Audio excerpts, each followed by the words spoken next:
बिस्मिल्लाहिर्रहमानिर्रहीम।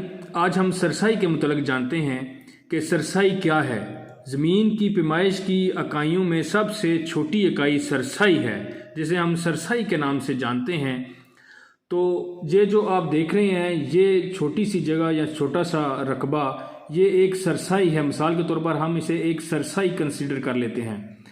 तो एक सरसाई निकालने के लिए, एक सरसाई आपको एक करम इसकी लंबाई होती है और एक करम इसकी चौड़ाई होती है। एक करम लंबाई और एक करम चौड़ाई मिलके वो मुरब्बा शक्ल में एक सरसाई बनती है। तो आज हम सरसाई के मुतालिक टोटल जानेंगे। एक करम इसकी लंबाई होती है और एक ही करम इसकी चौड़ाई होती है।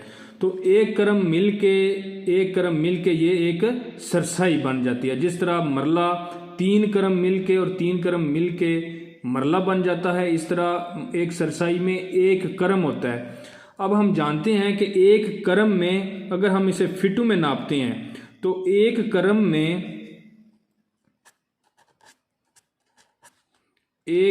में दो कदम होते हैं। एक इंसान के जो दो कदम मिल के एक करम बनता है, इसे पंजाबी में करूं भी कहते हैं करम को। तो जो दो कदम होते हैं वो 5.5 फिट के बराबर होते हैं। ये 5.5 फिट के, एक इंसान के दो कदम 5.5 फिट के बराबर लिए जाते हैं 272.25 मरले में। और अगर आपका मरला 225 का है तो ये 5 फिट ही कंसीडर किया जाता है। एक दो कदम 5 फिट के होते हैं, इस तरह 225 का मरला बन जाता है।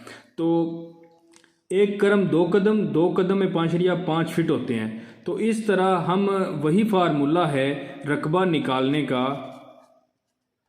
जिस तरह हम सरसाई निकालते हैं, लेंथ ज़रब विड्थ, इस तरह हम सरसाई निकालेंगे। तो इसकी लेंथ है जी, लेंथ भी इसकी एक करम है और विड्थ भी इसकी एक करम है। यानी हम फिटों में निकालते हैं, 5.5 फुट इसकी लेंथ है और 5.5 फिट की इसकी विड्थ है। तो अगर इसको हम मल्टीप्लाई करें तो ये हमारे पास जवाब आ जाता है जी 30.25 स्क्वायर फीट। ये हमारे पास जवाब आ जाता है एक सरसाई का 30.25 स्क्वायर फुट। तो अगर एक सरसाई आपने पैमाइश करनी है तो एक सरसाई 30.25 मुरब्बा फुट या स्क्वायर फुट होती है। तो एक जो सरसाई है, 9 सरसाई मिलकर एक मरला बनती है।